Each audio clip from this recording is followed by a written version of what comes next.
यीशु द्वारा तूफान को शांत करने के बाद नाव गलील के दूसरी ओर पहुंचती है। जिसने स्वयं को रोगों और प्रकृति के तत्वों पर शक्ति दिखाया है, वह अब दिखाएगा कि उसके पास 2000 राक्षसों पर शक्ति और अधिकार है। दुष्टात्माएं स्वर्गदूत है जिन्होंने शैतान के नेतृत्व में मनुष्यों की सृष्टि से बहुत पहले परमेश्वर के खिलाफ विद्रोह किया था। कारण गर्व, स्वतंत्रता, आत्मनिर्भरता, वे चीजें जो हमें भगवान से दूर रखती हैं। स्वर्गदूतों और मनुष्यों के बीच का अंतर यह है कि स्वर्गदूतों की एक निश्चित संख्या बनाई गई थी और यही वह था।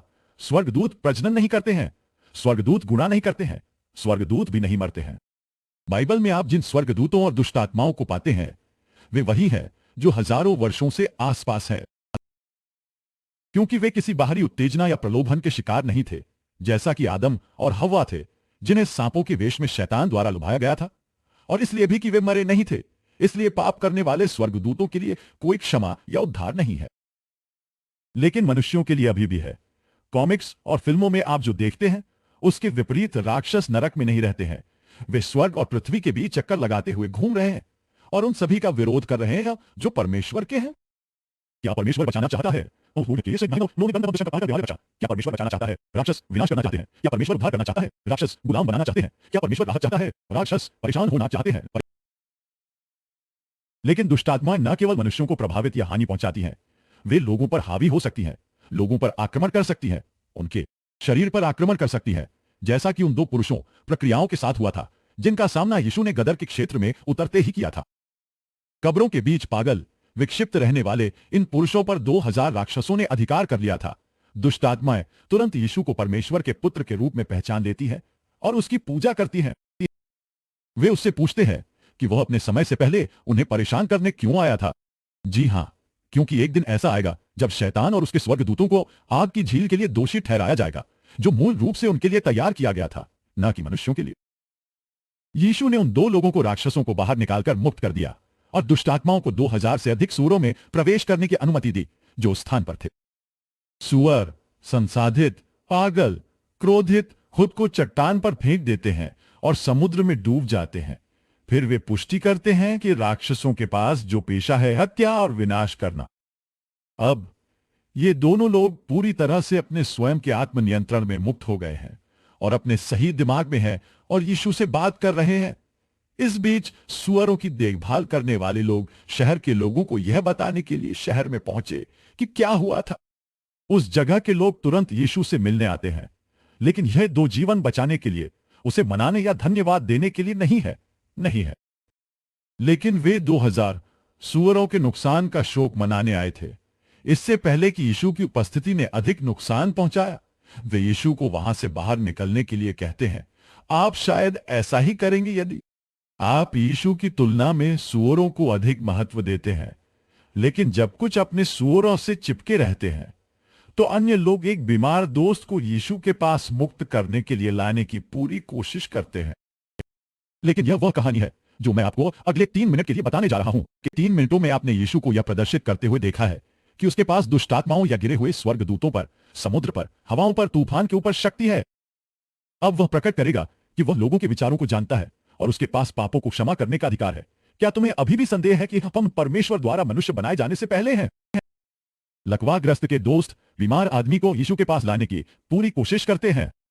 उन्हें स्ट्रेचर को नीचे उतारने के लिए मजबूर किया जाता है, उस पर बीमार आदमी के साथ इतने सारे लोगों की छत में एक उद्घाटन के माध्यम से, जो उस घर के दरवाजे पर भीड़ लगाते हैं जहां यीशु था। क्या यीशु उनके विश्वास, उनके मित्रों और लकवाग्रस्त लोगों के विश्वास को देखता है और मनुष्य को चंगा करता है? नहीं, अभी तक नहीं। सबसे पहले वह आपके पापों को क्षमा करता है। वह सही है, कहते हैं, तेरे पाप क्षमा हो जाते हैं। इसके सामने कुछ धार्मिक यहूदी खुद को सोचते हैं यह ईश निंदा है। यीशु उनके विचारों को पढ़ता है और लकवाग्रस्त को यह दिखाने के लिए चंगा करता है कि उसके पास दोनों के लिए शक्ति है। यहूदियों ने पापों को क्षमा करने के लिए ईश निंदा क्यों माना? क्योंकि केवल भगवान ही ऐसा कर सकते हैं। अब लोगों की प्रतिक्रियाओं पर ध्यान दे। लकवाग्रस्त आदमी को चलते हुए देखकर भीड़ चकित रह जाती है। लेकिन ऐसा तब नहीं हुआ जब यीशु ने सबसे महत्वपूर्ण काम किया, जो इस आदमी को उसके पापों को क्षमा करके बचाने के लिए था। किसी ने तालियां नहीं बजाई, बस ऐसा ही है। जो दिखाई दे रहा है उससे हम चकित हैं, लेकिन वह व्यक्ति जो वास्तव में यीशु में विश्वास करता है, यह अदृश्य दुनिया से संबंधित है, जो आंखों पर नहीं बल्कि विश्वास पर निर्भर करता है। वहां के प्रचारक स्वास्थ्य और समृद्धि, प्यार में भाग्य का वादा करते हैं और वे ऐसा करने के लिए बेहद लोकप्रिय हैं। कुछ लोगों को एहसास है कि स्वास्थ्य, समृद्धि और रोमांटिक रिश्तों की समाप्ति तिथि है, जबकि पापों की माफी नहीं है। यह शाश्वत है। जब प्रौद्योगिकी ने मनुष्य को पानी के नीचे की दुनिया का पता लगाने की अनुमति दी, तो हमने पाया कि इसके बाहर की तुलना में पानी में बहुत अधिक जीवन है। जब विश्वास अनदेखी दुनिया में देखता है, तो यह उन चीजों को देखता है जो वास्तव में महत्वपूर्ण है। हम इस बात में व्यस्त हैं कि क्या दिखाई देता है और दिखावे के अनुसार न्याय करते हैं। उदाहरण के लिए, क्या आप चोरों, भ्रष्ट लोगों और वेश्याओं के साथ दिखना चाहते हैं? यह ऐसे लोग थे जिन्हें यीशु ने आकर्षित किया और आकर्षित करना जारी रखा। लेकिन यह अगले 3 मिनट का विषय है। 3 मिनट में हमने देखा कि यीशु ने एक लकवाग्रस्त के पापों को क्षमा कर दिया और वह उसे ठीक करने के लिए चला गया। उपचार का दिखाई देने वाला चमत्कार भीड़ को चकित कर दिया। लेकिन पापों की माफी और उस आदमी के उद्धार का अदृश्य चमत्कार नहीं हुआ। इसने केवल धार्मिक लोगों के बीच आक्रोश पैदा किया। आखिरकार केवल परमेश्वर ही पापों को क्षमा कर सकता है। मत्ती, सुसमाचार का लेखक, एक पापी है, वह यह जानते हैं। उसे दृढ़ विश्वास है। आखिरकार इजराइल में उन दिनों में एक कर संग्रहकर्ता होने का मतलब सबसे घृणित व्यवसायों में से एक होना था। प्रचारकों को अन्यायपूर्ण कर लगाने के लिए जाना जाता था, अपने पद का लाभ उठाकर खुद को अवैध रूप से समृद्ध करने के लिए, और उन्हें गद्दार भी माना जाता था। आखिरकार उन्होंने रोम, उनके दुश्मन, आक्रमणकारी के लिए काम किया, कर एकत्र किए। यीशु मैथ्यू को देखता है, कर कार्यालय में मैथ्यू से मिलता है और वह मैथ्यू को बुलाता है, और मत्ती सब कुछ पीछे छोड़ देता है और यीशु का अनुसरण करता है। बहुत से लोग इस निमंत्रण को सुनते हैं, लेकिन बहुत कम लोग परमेश्वर के पुत्र के साथ एक व्यक्तिगत संबंध के साहसिक कार्य को शुरू करने के लिए तैयार हैं। उस व्यक्ति के साथ जो पापियों को बुलाने आया था और उसके पास पापों को क्षमा करने का अधिकार है। मत्ती अपने घर पर यीशु के लिए एक दावत तैयार करता है और अपने दोस्तों को आमंत्रित करता है, स्पष्ट रूप से उसके जैसे लोगों और संदिग्ध प्रतिष्ठा वाले अन्य लोगों को प्रकाशित करता है। तुम्हारा स्वामी प्रचारकों और पापियों के साथ कैसे भोजन कर सकता है? यहूदी धार्मिक यीशु के शिष्यों से पूछते हैं। यह उन धार्मिक लोगों के लिए अकल्पनीय था जो इस तरह के लोगों के साथ घुलते मिलते नहीं थे। यीशु ने उनसे कहा, स्वस्थ लोगों को डॉक्टर की आवश्यकता नहीं है, और वह कहता है, मैं धर्मियों को नहीं बल्कि पापियों को पश्चाताप करने के लिए बुलाने आया था। संदेश स्पष्ट है। आप डॉक्टरों को यह कहते हुए थक गए हैं कि कैंसर का इलाज किया जा सकता है जब इसका समय पर निदान किया जाता है। जो लोग बीमार नहीं है उनके लिए कोई इलाज नहीं है। पाप के बारे में भी यही सच है। और यीशु के पास उन धार्मिक लोगों से कहने के लिए और भी बहुत कुछ है जो खुद को दूसरों से बेहतर मानते थे, क्योंकि वे अपने धर्म के उपदेशों, प्रथाओं के अनुसार रहते थे। वह कहते हैं, मुझे दया चाहिए, बलिदान नहीं। और परमेश्वर केवल अपनी दया का प्रयोग कर सकता है, जो अनंत है, जब वह एक दोषी पापी का सामना करता है। मैथ्यू की तरह कोई व्यक्ति जो जानता है कि उसके पास परमेश्वर को देने के लिए भलाई का परमाणु नहीं है, अपने पापों की माफी के बदले में ऐसा कोई व्यक्ति जो जानता है कि किसी बलिदान की आवश्यकता नहीं है, इसे बचा सकते हैं, यह मौजूद नहीं है। जो आप करते हैं, कोई व्यक्ति जो समझता है कि एकमात्र प्रभाव उत्पादक बलिदान जो हमें बचा सकता है, परमेश्वर ने पहले ही प्रदान कर दिया है, हमारे पापों के लिए भुगतान करने के लिए क्रूस पर उसके बेटे की मृत्यु। वे धार्मिक फरीसी परमेश्वर की दया और अनुग्रह को तब तक कभी नहीं समझ पाएंगे जब तक वे यह सोचते रहेंगे कि उद्धार योग्यता से, व्यवस्था का पालन करके, उपदेशों से, आज्ञाओं के द्वारा है। इन चीजों को मिलाने की कोशिश करें। अनुग्रह और कानून और अच्छे काम पुराने कपड़ों पर नए कपड़े को पैच करने के समान थे। खैर, यह अगले 3 मिनट का विषय है। इस व्यक्ति से पिछले 3 मिनट से भ्रष्ट और पापियों के साथ खाने की उपयुक्तता के बारे में पूछताछ की जा रही थी।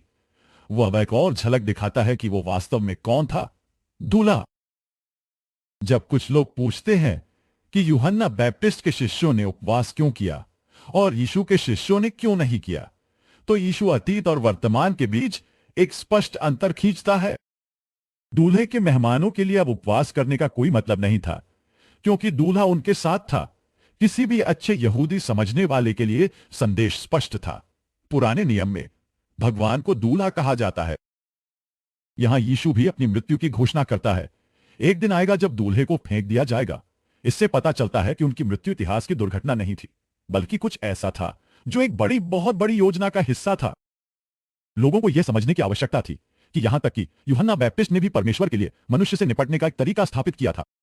तब तक मनुष्य की व्यवस्था के अधीन परीक्षा हो चुकी थी, वह व्यवस्था जो मूसा को दी गई थी, और यह स्पष्ट हो गया था कि आज्ञाओं का पालन करने से कोई भी बचाया नहीं जा सकेगा, कोई भी नहीं बचा सकता था। यहां अब केवल वही था जो परमेश्वर के पुत्र यीशु की आज्ञा का पालन करने में सक्षम था, जो हमारे साथ स्थान बदलने वाला था। वह स्वयं को स्थान पर रख देगा जिसके हम हकदार थे, परमेश्वर के न्याय और मृत्यु के अधीन, और वह हमें उस स्थान पर रख देगा जो उसके पास स्वभाव से था, और यह कि हम स्वर्ग पाने के योग्य नहीं थे। लेकिन ऐसा करना संभव नहीं होगा, या तुम लोगों के लिए इसे प्राप्त करना संभव नहीं होगा। मनुष्य के साथ व्यवहार करने के परमेश्वर के पुराने तरीके, पुराने नियम की व्यवस्था और अब के नए तरीके को अयोग्य अनुग्रह या अनुग्रह को मिलाकर कार्यों के द्वारा, अच्छे कार्यों के द्वारा बचाए जाने की कोशिश करना संभव नहीं होगा। जब परमेश्वर आचरण या अच्छे कार्यों की परवाह किए बिना अनुग्रह के द्वारा बचाना चाहता था, चीजों को मिलाने की कोशिश करना अब से एक पुरानी पोशाक पर नए कपड़े का एक टुकड़ा सिलने जैसा होगा। आंसू और भी बड़ा हो जाएगा, या नई शराब का भंडारण करने की तरह अभी भी किन्वित पुराने चमड़े के थैलों में। पुराने गाना बजाने वालों ने पहले से ही अपनी लोच खो दी है, यह टूट जाएगा। क्या यह वही नहीं है जो ईसाई धर्म पुराने नियम से चीजों को उधार लेते हुए करने की कोशिश करते हैं? वे न केवल आज्ञाओं का पालन करके उद्धार के विचार को उधार लेते हैं, बल्कि परमेश्वर की आराधना के बाहरी तत्वों को भी उधार लेते हैं। जी हां, प्रेरितों द्वारा कलीसिया को उनके पत्रों में दिए गए सिद्धांत, तथाकथित धर्मपत्र, मंदिर, पादरी, याजक जैसी चीजें परमेश्वर और मनुष्यों के बीच एक बीच का रास्ता बनाना, या फिर कॉलर और वस्त्र, विशिष्ट वस्त्र पहनना, उन लोगों से खुद को अलग करना नहीं पाते जिन्हें वे आम आदमी कहते हैं। यह मौजूद नहीं है। क्या तुम लोगों को प्रेरितों की वेदियों के पत्रों, बकवासों, अनुष्ठानों में भी नहीं मिलता? सूची अंतहीन है। प्रेरितों के पत्रों को पढ़ें और आप देखेंगे कि शुरुआती ईसाइयों ने जो किया और यहूदी धर्म के रूप में इस ईसाई धर्म के बीच एक बड़ा अंतर है जो आपको वहां पता चलता है। अच्छे कार्यों और अनुग्रह द्वारा उद्धार के बीच अंतर। यहूदी धर्म और ईसाई धर्म के बीच का अंतर उतना ही बड़ा है जितना कि मृत्यु और जीवन के बीच का अंतर। और यीशु एक मृत लड़की को वापस जीवित करके अपनी सारी शक्ति का प्रदर्शन करने वाला है। लेकिन यह अगले 3 मिनट में है।